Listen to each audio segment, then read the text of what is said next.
What a friend we have in Jesus. Our love sings some praise to Him. What a privilege to carry everything to God in praise. Oh, what peace we often forfeit. Oh, needless when we bear. Oh, because we do not carry everything to God in praise.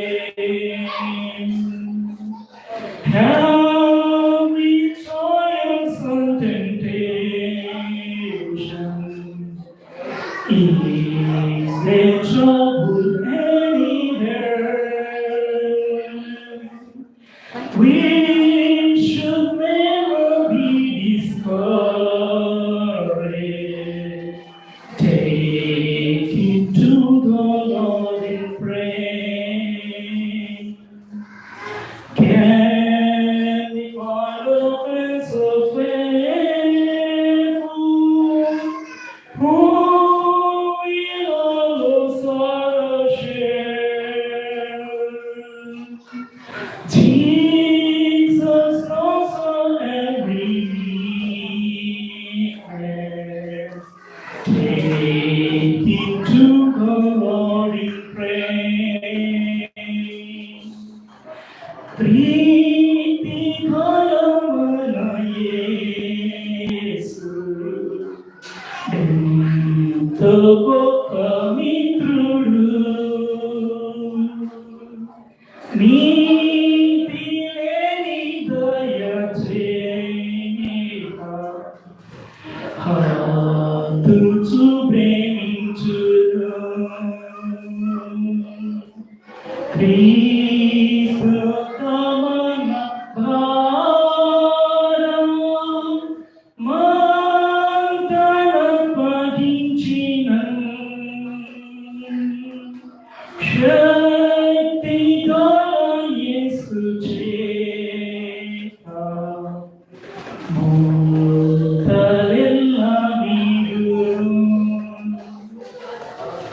అందరికీ వందనాలు. Praise lord. దేవుని పరిశుద్ధ నామమునకు స్తోత్రములు. పరిశుద్ధ గ్రంథం నుండి 115వ కీర్తన మొదటి వచనము అందరూ చదువుతాం. పరిశుద్ధ గ్రంథం నుండి కీర్తన గ్రంథము 115 మొదటి వచనం. మాకు కాదు యెహోవా, మాకు కాదు, నీ కృపా సత్యమును బట్టి నీ నామమునకే మహిమ కలుగును. ప్రార్థన. పరిశుద్ధుడు, గొప్ప దేవా, మీకెంతో వందనములు, కృతజ్ఞతలు, స్తుతులు, స్తోత్రములు చెల్లించుచున్నాను ప్రభువా. ఈ యొక్క సమయంలో మీ యొక్క దాసునైన నేను మీ పరిశుద్ధుల ముందు, మీ జనాంగం ముందు నా యొక్క సాక్ష్యాన్ని పెంచుకోవడానికి నిలబడి ఉండగా నన్ను పూర్తిగా మరుగుపరిచి మీరే ఈ బిడ్డలతో మాట్లాడారు ప్రభువా. మీకు ఎంతో వందనములు. మరి ముఖ్యంగా మీరు నా జీవితంలో చేసిన మేలులు, ఉపకారాలన్నిటిని బట్టి వందనములు. ప్రతి విషయంలో మీ నామకు మహిమ, ఘనత, ప్రభావం నాకు పెంచుకోవాలి. యేసు క్రీస్తు ప్రశస్తమైన నామమున ప్రార్థన చేసి వేడుకుంటున్నాము తండ్రి. ఆమేన్.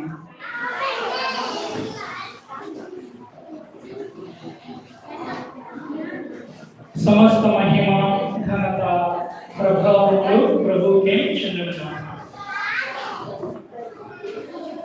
నాకు 13 సంవత్సరాల వయసులో నేను 8వ తరగతి పూర్తి చేశాను.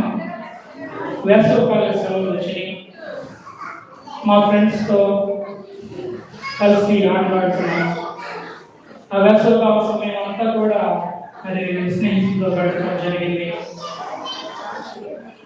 ఆ సమయంలో నాకు తెలియదు నేను 9వ తరగతి చదవనని.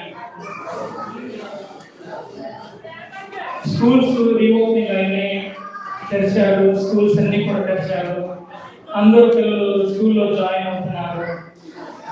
మరి మా కుటుంబంలో వచ్చినటువంటి సమస్యను బట్టి, ఆర్థిక ఇబ్బందులను బట్టి నేను చదువుకోవడానికి కుదరలేదు.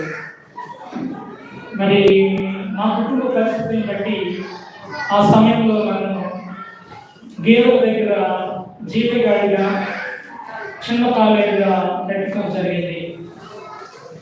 అందరూ నన్ను జీతగాడని, చిన్న పాలేరని పిలుస్తూ ఉండేవాడు.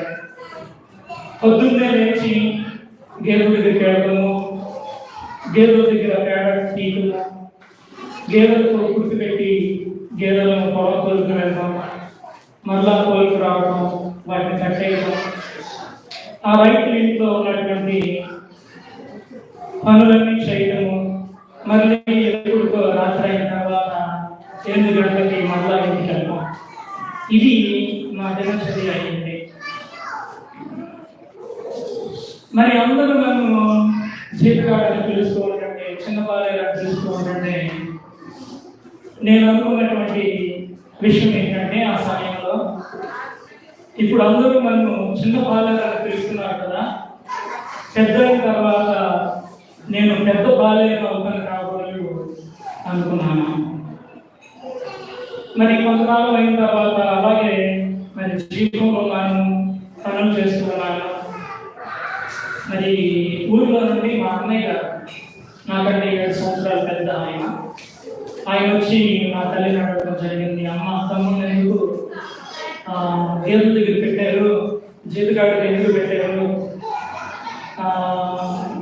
మరి ఏంటి పరిస్థితి, తమ్ముడు గేదెల దగ్గర ఎందుకమ్మా, ఎండ్లో వెళ్తాం ఎందుకు, మిషన్ అని నేర్పిద్దాం తమ్ముడికి అని అన్నప్పుడు ఆ మాట నా చెవులు పడింది. అప్పుడు నేను అనుకున్నాను, నేను ఎండ్లోకి వెళ్ళాను కాబోలు, మిషన్ నేర్చుకుంటాను కాబోలు, టైలర్ అవుతాను కాబోలు అనుకోవడం జరిగింది. నాకు అప్పుడు ఏమి తెలియదు, వాళ్ళు ఏమనుకుంటే అదే అనుకునేవాడిని. చిన్న బాలేదు కదా, పెద్ద పెద్ద బాలేదు అనుకున్నాను. మా అన్నయ్య గారు వచ్చి మా అమ్మగారితో మాట్లాడుతున్నప్పుడు, ఓహో నన్ను జీతంలో తీసేస్తారు కాబోలు, గేదెల దగ్గరికి వెళ్ళాల్సిన అవసరం లేదు కాబోలు, టైలర్ అవుతాను కాబోలు అనుకోవడం జరిగింది. ఇలాగూ నేను చేస్తూ ఉండగా ఒకసారి మరి నేను ఏ రైతు దగ్గర అయితే పనిచేస్తున్నానో వారికి రేషన్ తీసుకురావడానికి నేను రేషన్ షాప్కి వెళ్ళడం జరిగింది. ఆ రేషన్ షాప్ యజమాని నన్ను అడిగాడు. మరి నా వాళ్ళకు చూస్తే వాళ్ళకి అర్థమైపోయింది, ఎక్కువ ఉంటుంది, బన్నీ ఉంటుంది, తలకి టవల్ ఉంటుంది. ఎవరికైనా తెలిసిపోయింది వీడు గొడకాడుకోవాలని, ఎవరికైనా తెలిసిపోయింది జీవిగాడని, ఎవరికైనా తెలిసిపోయింది. మరి ఆయన నా వాళ్ళకు చూసి అడిగాడు, ఏం ముద్ర వేస్తావా అన్నాడు. లేదు, సంతకం పెడతాను అన్నాను. సంతకం పెడతావా అన్నాడు. అవును, సంతకం పెడతానని చెప్పాను. వాళ్ళకి ఆ రోజు షుగర్ పంచదార మాత్రం ఇస్తారు వాళ్ళని. ఆ పంచదార తీసుకున్న తర్వాత సంతకం పెట్టాను, ఇంగ్లీష్లో పెట్టాను సంతకం. ఆయన నా సంతకం చూసి, ఏంటి నువ్వేం చదువుతున్నావు, నీ సంతకం చూస్తే కలెక్టర్ సంతకంలా ఉంది, నువ్వేం గొడ్డగొడ్డ పుట్టేడు పనిచేస్తున్నావు ఏంటి అని అన్నీ అడిగాడు. ఆడవాళ్ళన్నీ అడిగాడు, అన్నీ చెప్పాను. అప్పుడు మా బంధువుల్ని పిలిపించాడు ఆయన. అమ్మ, ఎందుకు మీ అబ్బాయిని దగ్గర పెట్టారు, మీ అబ్బాయి సంతకం చూస్తే కలెక్టర్ సంతకంలాగా ఉంది అని అంటే, లేదయ్యా ఈ సంవత్సరానికి మేమందరం ఒక మాట మీదకి వచ్చాము, మళ్ళీ మా అబ్బాయిని చదివించాలనుకుంటున్నాము అని వారు చెప్పడం జరిగిందన్న. మరి నన్ను జీవితానికి పెట్టుకున్న వాళ్ళు కూడా నాకేదో పెద్ద పని వచ్చని నన్ను పెట్టుకోవాలి జీవితానికి. వాడు నేను పెద్ద కోటుగడని కూడా పెట్టుకోలేదు. వాడు చూసింది ఏంటంటే నాలో చీవుడు బుక్ లేదు, చింపు చుట్టు లేదు. ఈ పిల్లలు కొంచెం ఇంట్లో తిరుగుతుంటే బాగుంటుందిలే అని పెట్టుకున్నారంట. నాకైతే ఆ విషయం తెలియదు, తర్వాత తెలిసింది. చీవుడు ముక్కు లేదు, చక్కగా ఉన్నాడు పిల్లవాడు, ఇంట్లో తిరుగుతుంటే బాగుంటుంది అనే ఉద్దేశంతో పెట్టుకున్నాను.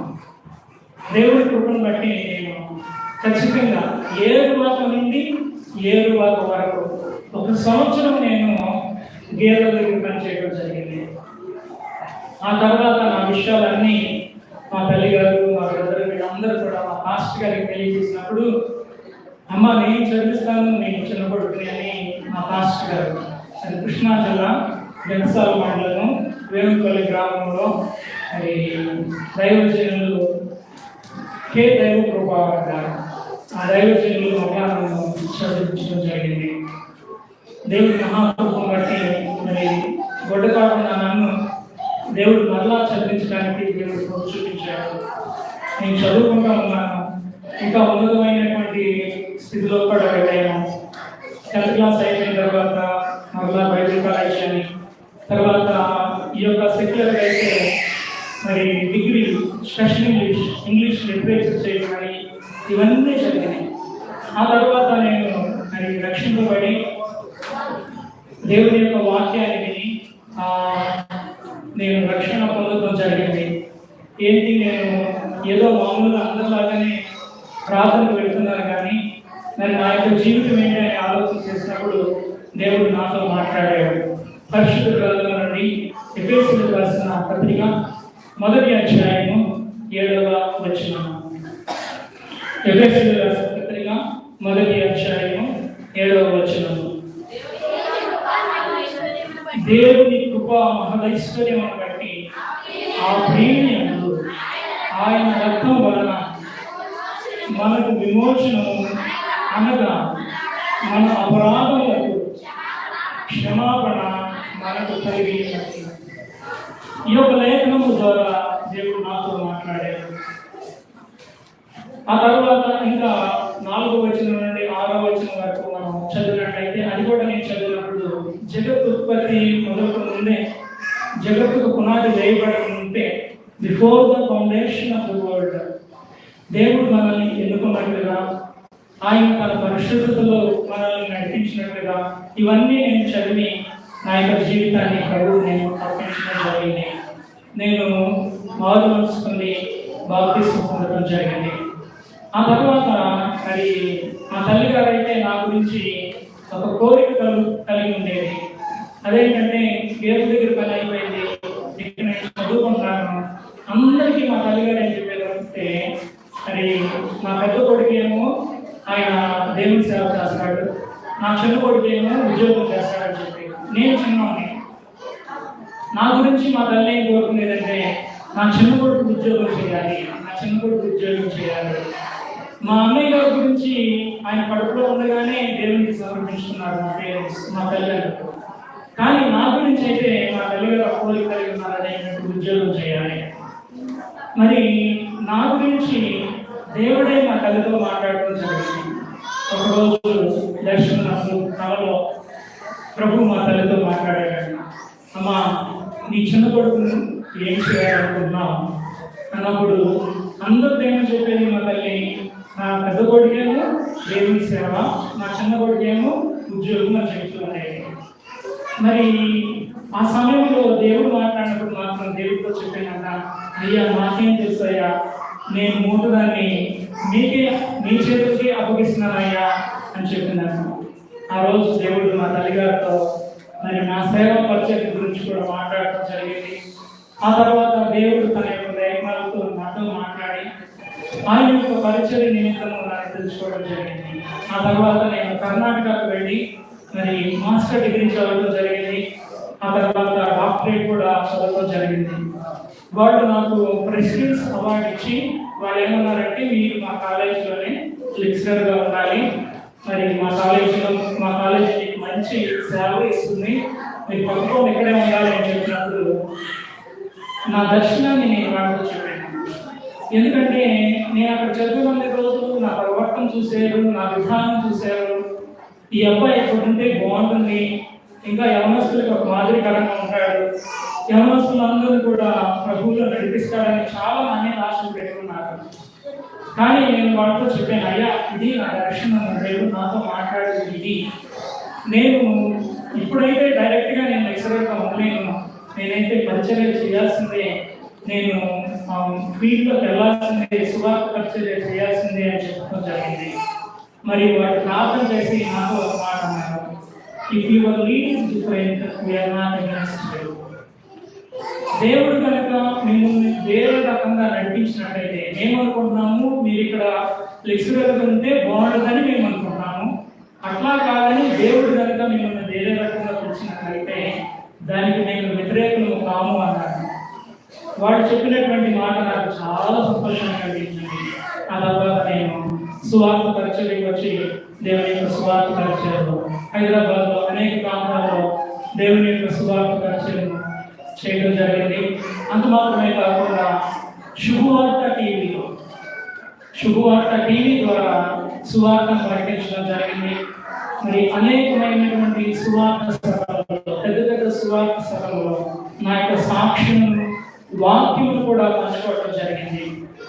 అప్పుడు నేను ప్రభు సన్నిధిలో మాట్లాడలేదు, ప్రభువా మరి నన్ను గేదెల దగ్గర నుండి తీసుకొచ్చావయ్యా, గొర్రెల దగ్గర నుండి నన్ను తీసుకొచ్చావు, ఆ యొక్క గేదెలు మెప్పుకునే స్థితిలో నన్ను తీసుకొచ్చావు, తేడా తీసుకునేవాడిని నేను మరి మీ యొక్క సువార్త ప్రకటించడానికి మరి నన్ను ఎన్నుకున్నారు. మీరు టీవీ ద్వారా సువార్త ప్రకటించడానికి కూడా మీరు ప్రభు చూపించారు, చాలా ఉన్నతమైన విధిని కూడా మీరు ఇచ్చారు అని నేను ప్రభు దగ్గర మరి ప్రార్థన చేసి దేవుడు ఒక మనం అడిగాను. నేను ప్రభువా మరి నేను ఏదన్నా గుర్తుండిపోయేది నా ప్రజల కోసం చెయ్యాలయ్యా, ఎందుకంటే మీరు నన్ను గేదెల దగ్గర తీసుకొచ్చారు, నన్ను ఈ స్థితిలో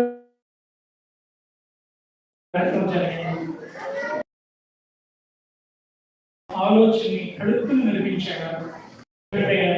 శ్రమలు వచ్చినప్పుడు చాలా మంది నా నుండి తొలగిపోతున్నారు కదా, మరి నీవైతే డాక్టరేట్ కూడా చేశావు, వాళ్ళకి మేలు చేయడానికి నీవెందుకు ఒక పుస్తకం రాయకూడదు అనే ఆలోచన ప్రభు నాలో పెట్టాడు.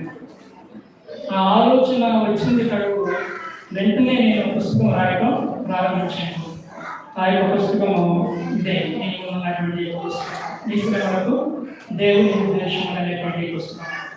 ఈ పుస్తకం రాయడం నేను ప్రారంభించడం జరిగింది. ఇది 120 పేజీలు ఉంటుంది. ఇందులో దాదాపుగా ప్రతి పేజీని కూడా నేను కన్నీటితో రాయడం జరిగింది. 9 చాప్టర్స్ ఉంటాయి. సంఘటన పెట్టాను.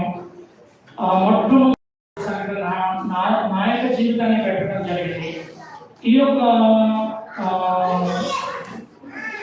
యొక్క పుస్తకము కొన్ని వేల మందిని మరి ప్రభువులో బలపరచిందని చెప్పడానికి ఏం మాత్రం కూడా సందేహం లేదు. ఇది నేను గొప్పగా చెప్పలేదు, నన్ను నేను తగ్గించుకుని మరి దేవుని మహిమపరచు. మరి ఇది అనేక మందికి ఒక సాక్షిగా ఒక నిదర్శనం ఉందని మాత్రమే చెప్తున్నాను. కొన్ని వేల మందికి ఈ యొక్క పుస్తకము వారి ప్రభువులో బలపరచడం జరిగింది. ఒకసారి బైబిల్ కాలేజ్ ప్రిన్సిపల్ గారు ఈ వెనకాల పేజీలో ఉన్నటువంటి ఫస్ట్ లైన్ చదివి, ఈ బైబిల్ కాలేజ్ ప్రిన్సిపల్ గారు వెనకాల పేజీలో ఉన్నటువంటి ఫస్ట్ లైన్ చదివి అంతే ఆయన చదివింది. ఆ కాలేజ్ పిల్లల దగ్గరికి వెళ్ళి గ్రాడ్యుయేషన్ అయిన తర్వాత ఈసారి నేను మీకు పెద్ద లావుల పుస్తకాలు ఇవ్వలేదు, చాలా సన్న పుస్తకాన్ని గట్టిగా మీకు ఇస్తున్నారని ఈ యొక్క పుస్తకాన్ని చదివి ఆ ఫస్ట్ లైన్ ఏంటో ఒకసారి నేను మీకోసం చదివిపిస్తాను. ఈ ఫస్ట్ లైన్ ఏ విధంగా ఉందంటే ఏమి రాశారు? విరిగి నలిగిన జీవితాలకు మేలు చేయుటకు విరిగి పుస్తకం పుట్టింది. ఫస్ట్ లైన్ వెనకాల పేజీలో ఆయన అదే చదివాడు. అది చదివి ఈ పుస్తకం మీ అందరికీ కావాలి, ఇది పరిచర్యలో మీ అందరికీ కూడా చాలా ప్రయోజనకరంగా అని యాక్చువల్గా కాంపోనెంట్స్ ఇవ్వాలి, బైబుల్ డిక్షనరీస్ ఇవ్వాలి, పెద్ద నిఘంటులు ఇచ్చి వారికి కానీ ఆ సంవత్సరం మాత్రము ఆయన ఈ పుస్తకం ఇచ్చేయడం తెలిసినప్పుడు నేను దేవుని సన్నిధిలో చాలా మంది కాచాను, దేవుని ఎంతగానో స్థుతించాను, దేవుని ఎంతగానో నేను కనపరచడం జరిగింది. అంత మాత్రమే కాకుండా దేవుడు నన్ను ఎంతో ముఖ్యమైన స్థితిలో తీసుకున్నాడు. దాదాపుగా నేను ఇంగ్లీష్ మాట్లాడితే తెల్లవాడు మాట్లాడినట్టుగానే ఉంటుంది. నేను తెల్లవాడు కాదు, ఏ రోజు నేను అమెరికా వెళ్ళలేదు, ఏ రోజు ఇండియా లాంటి దగ్గర వెళ్ళలేదు. కానీ నేను కొంతమంది మరి కెనడా వాళ్ళకి అమెరికా వాళ్ళకి తర్జుమా చేయడం బట్టి వాళ్ళ యొక్క మరి ఆ విధానం వచ్చిందో ఏంటో నాకు తెలియదు. ఇది కూడా నన్ను నేను గొప్ప చేసుకోవడానికి చెప్పలేదు. మరి చదువుకునే పిల్లలు ఉన్నారు, యవనస్తులు ఉన్నారు. గేదెల దగ్గర నుండి నన్ను తీసుకొచ్చినటువంటి దేవుడు మిమ్మల్ని, మీ పిల్లల్ని ఇంకా ఉన్నతమైనటువంటి స్థితిలో పెట్టగలని చెప్పడానికి నేను మీ మధ్యన ఒక సజీవ సాక్షిగా ఉన్నాను. కనుక ఎక్కడో గేదెలు నేర్చుకుంటున్నటువంటి నన్ను ఆయన యొక్క పరిచర్య కొరకు ఆయన వాడుకున్నాడు. అంత మాత్రమే కాకుండా మరి టీవీ ద్వారా సువార్త ప్రకటించడానికి, బుక్స్ కూడా రాయడానికి, బుక్స్ కూడా రాయడం మాత్రమే కాదు, పబ్లిష్ చేయడానికి దేవుడు ప్రోత్సహించాడు. దాదాపు ఈ పుస్తకం రాసి 14 సంవత్సరాలు అవుతుంది. 14 సంవత్సరాల క్రితం నేను ఈ యొక్క పుస్తకాన్ని నా కంప్యూటర్లో నేను టైప్ చేసుకున్నాను తెలుగులో. డిడిపి కాలేజ్ చేసింది, మామూలుగా టైప్ మాత్రమే తెలుగులో చేసి A4 షీట్స్లో నేను ప్రింట్అవుట్ తీశాను. అప్పటికి బుక్ లాగా ప్రింట్ అవ్వలేదు, A4 సైజులో ప్రింట్అవుట్ లాగా తీశాను. అప్పుడు నా పిల్లలను నేను పిలిచి వాళ్ళ చేతిలో ఆ ప్రింట్అవుట్స్, ఈ బుక్ కాదు, అది A4 సైజ్ ప్రింట్అవుట్స్, వాళ్ళ చేతిలో పెట్టి నేను అన్న మాట ఏంటంటే, అదే తల్లి, నేను ఇప్పుడు చనిపోయిన పర్లేదురా, నేనేమైతే అనుకున్నానో, ఏమైతే ప్రభు కోసం చేయాలనుకున్నానో అది నేను చేశాను. నేను చచ్చిపోయినాక మీరు దీన్ని పబ్లిష్ చేయొచ్చు, మీరు ప్రింట్ చేయించుకోవచ్చు అని చెప్పడం జరిగింది. అప్పుడు వాళ్ళకి అర్థం కాలేదు ఆ మాట, వాళ్ళకి తెలియదు, పసిపిల్లలు వాడు, చిన్నవాడు. కానీ ఆ మాట నేను ఎందుకు చెప్పానంటే, ఈ యొక్క పుస్తకం రాయటంలో నాలో దేవుడు ఇచ్చినటువంటి ఆయన సాటిస్ఫాక్షన్, ఆయన సంతృప్తి అంతగా ఉంది. ఇది ఎవరైతే ఈ యొక్క పుస్తకాన్ని చదువుతూ ఉంటారో they will be different person. వారు మునుపెట్టడం లాగా అలా ఉండరు. ఎందుకంటే ఇందులో ఉన్నది నిందా దేవుడు మాత్రమే ఉంది. శ్రమలు ఎందుకు వస్తాయి, అసలు దేవుని యొక్క ఉద్దేశం ఏమైనది అనేటువంటి మాటలే ఇందులో నిండి ఉన్నది కనుక ఎంతో మంది నాతో మాట్లాడారు. ఒకసారి ఈ యొక్క బుక్ చదివి రైలు నిలయం నుండి హైదరాబాద్, సికింద్రాబాద్లో ఉన్నటువంటి రైలు నిలయం నుండి నాకు ఫోన్ వచ్చింది, అయ్యా మీ బుక్ మేము చదవడం జరిగింది, ఇక్కడ స్టాఫ్ దాదాపుగా ఒక 40 మంది ఉన్నాం మేము, మీరు లంచ్ టైంలో మా దగ్గరికి వస్తే మీరు 45 నిమిషాలు మాతో దేవుని వాటిని పంచుకోవచ్చు, మీరు వస్తారా అని వాడు నాతో మాట్లాడటం జరిగింది. నేను తప్పుగా వస్తానని రైలు నిలయంలోకి వెళ్ళాను. ఆ లంచ్ టైంలో వాళ్ళు లంచ్ చేయకుండా వాళ్ళందరూ కూడా, అక్కడ ఉద్యోగం చేస్తున్నటువంటి వాళ్ళందరూ కూడా ఆ యొక్క స్టెప్స్ పైన, ఆ మెట్ల మీద వారు కూర్చోవడం జరిగింది. మరి నేను ఆ యొక్క మెట్ల పై నుండి వాళ్ళందరికీ కూడా దేవుని యొక్క వాక్యాన్ని బోధించడం జరిగింది. నేను చాలా చాలా ఆశ్చర్యపోయాను. వాళ్ళు చాలా పెద్ద పెద్ద ఆఫీసర్స్, చాలా గొప్ప గొప్ప వారు వాడారు. కానీ వారు ఆ యొక్క సమయాన్ని ఆ రోజు లంచ్ చేయాలి, వారితోటి కొలీగ్స్ అందరూ కూడా భోజనం చేస్తున్నారు, కానీ వాళ్ళైతే భోజనం చేయకుండా ఆ మెట్ల మీద కూర్చొని దేవుని యొక్క వాక్యం వాళ్ళ దగ్గర జరిగింది.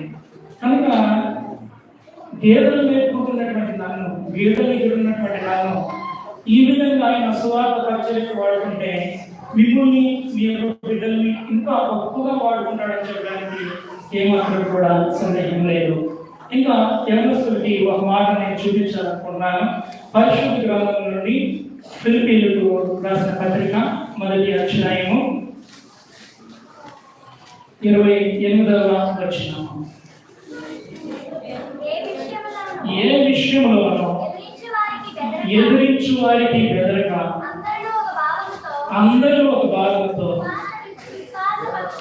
స్వార్థ విశ్వాస పక్షమున పోరాడుచు ఏక మనసు గలవారై నిలిచి ఉన్నారని నేను మిమ్మల్ని గురించి ఇలాగు,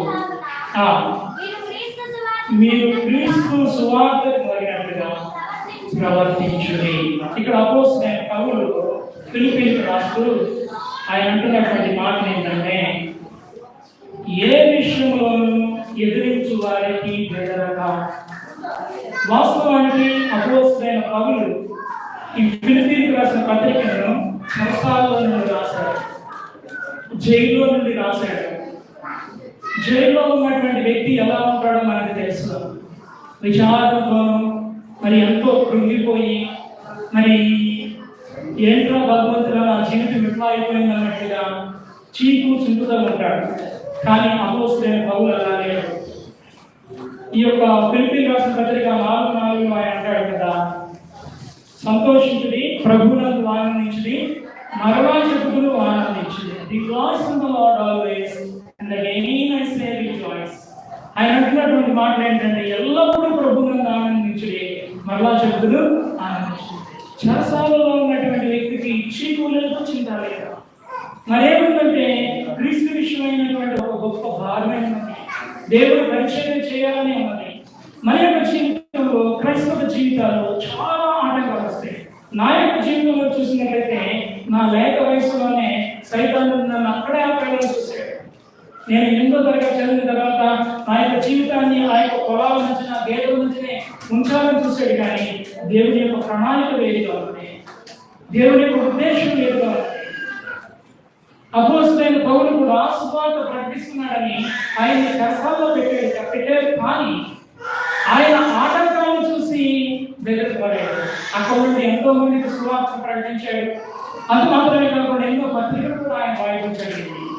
ఇక్కడ మనం గ్రహించాల్సింది ఏంటంటే, మన యొక్క జీవితంలో ఎదురైనటువంటి ఆటంకాలని మనం అవకాశంగా తీసుకోవాలి. Take it as your obstacles into your opportunities.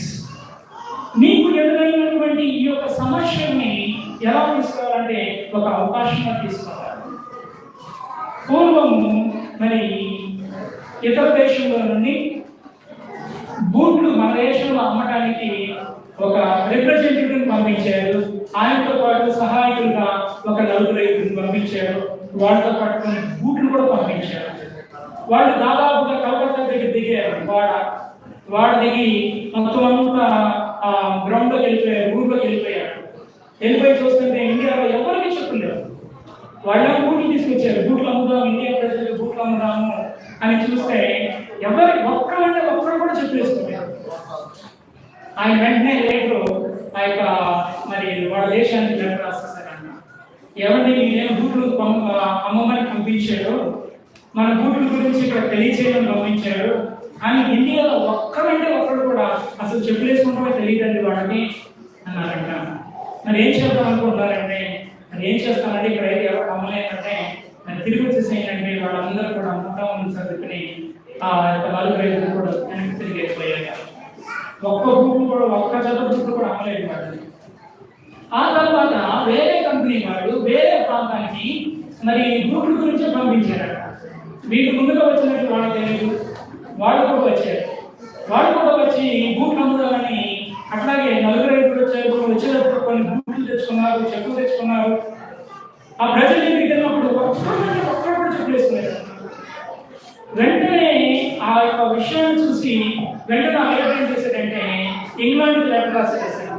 ఏంటంటే మీరు భలే పిచ్చోళ్ళగా ఉన్నారు, కొన్ని బూట్లే పంపించారు మాకు, అసలు ఇండియాలో చెప్పులేసుకుంటే ఎవరికి తెలియదు, మొత్తం మీరు ఎన్ని బూట్లు ఉంటే అన్ని బూట్లు పంపించేసేయండి, ఒక 2-3 షిప్పులు నిండా బూట్లు పంపించేయండి, చెప్పులు పంపించేయండి అనేటప్పటికీ వాళ్ళు బూట్లు చెప్పులు పంపించేశారు. వీళ్ళు వెళ్ళి బూట్లు వేసుకుని ముళ్ళ మీద ఎగురుకోవడం, చెప్పులు వేసుకుని రాళ్ళలో రప్పల్లో తిరగడం, చూడండి ముందుకు మీకు రాళ్ళు గుచ్చుకోవాలని ప్రజలు చెప్పినప్పుడు వాళ్ళు ఎంతగానో సంతోషించి అవునా మేము కూడా వేసుకుని చూస్తామని వాళ్ళు అలా ఆ చెప్పులు వేసుకుని బూట్లు వేసుకుని చూసి మాకు కావాలని అందరూ కొనేశారు. ఇక్కడ చూసే పరిస్థితులు 2 ఒకటే. ఇండియాలో ఆ సమయంలో చెప్పులు ఎవరికీ లేవు. ఒక గుంపు అయితే తిరిగి వెళ్ళిపోయారు. ఇంకొక గుంపు వాళ్ళైతే ఏదైతే ఆటంకం ఉందో ఆ యొక్క ఆటంకాన్ని గొప్ప అవకాశంగా వాళ్ళు తీసుకున్నారు. అపోస్తలుడైన పౌలు కూడా ఇక్కడ ఆయనకు ఒక ఆటంకం వచ్చింది. ఆయన సువార్త ప్రకటిస్తున్నాడని చెరసాలలో పెట్టారు. కానీ ఆ యొక్క చెరసాల నుండే ఆయన సువార్త ప్రకటించడం జరిగింది. ఆ చెరసాల నుండే బైబిల్ గ్రంథాన్ని మరి రాయడం జరిగింది. ఎందుకు ఈ యొక్క మాట చెబుతున్నానంటే, మన యొక్క క్రైస్తవ జీవితంలో ఆటంకాలు రావడం సహజం. నా యొక్క జీవితంలో కూడా ఆటంకాలు లేఖ వయసులో వచ్చేసింది. కానీ నా ప్రభు నన్ను అక్కడ వచ్చలేదు. నా గురించి దేవునికి ఒక ప్రత్యేకమైన ఉద్దేశం ఉంది. ఆయన యొక్క ఉద్దేశాన్ని నా యొక్క జీవితంలో నెరవేర్చడం చెప్పడానికి ఏమాత్రం కూడా సందేహం లేదు. కనుక మీ యొక్క జీవితంలో కూడా యేసయ్య అద్భుత కార్యం చేస్తారని చెప్పడానికి ఏమాత్రం కూడా సందేహం లేదు. నేను ముగించే ముందు మీకు ఒక ఇంగ్లీష్ పాట పాడతాను. అది మన యొక్క పుస్తకంలో 588 తెలుగులో ఉంది. తెలుగులో కూడా మీకు ఒకసారి పాడేస్తాను. దానికంటే ముందు యవనస్తుల్ని ప్రోత్సహించడానికి మాత్రమే నేను మీకు ఒక ఇంగ్లీష్లో పాడి ఆ తర్వాత తెలుగు కూడా పాడతాను. What a friend we have in Jesus. Our love sings some praise to Him. What a privilege to carry everything to God in prayer. Oh, what peace we often find. Oh, needless when we bear. Oh, because we do not carry everything to God in prayer. Have we trials and temptations? Is there trouble anywhere? We should never be discouraged. Take it to the Lord in prayer. Can we follow friends so faithful, who will all sorrow share? Jesus knows our every weakness. Take it to the Lord in prayer. ప్రీతి కలవన యేసు ఎంతో గొప్ప మిత్రుడు. నీతి లేని దయచేత హత్తుచు ప్రేమించును. క్రీస్తు గమన భారం మంతరం భజించినన్. శక్తి గల యేసు చేత మూర్ఖలెల్లా వీడును. అందరికీ వందనాలు. Praise the lord.